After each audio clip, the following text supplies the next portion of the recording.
With Russia's SAM system having shown poor performance, failing to intercept GLSDB rocket at any meaningful rate, they themselves have become the target numerous times.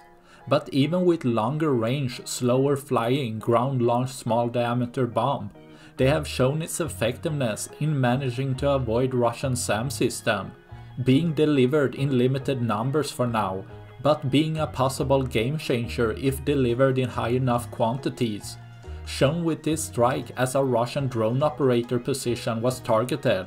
With a warhead of 250 pounds or 110 kilograms, it can hit more well-armored position at further distance than GMLRS, up to 150 kilometers.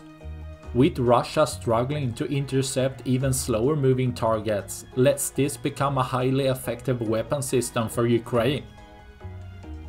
That's all I had for this video. Please like and subscribe for more. Thanks for watching. Bye.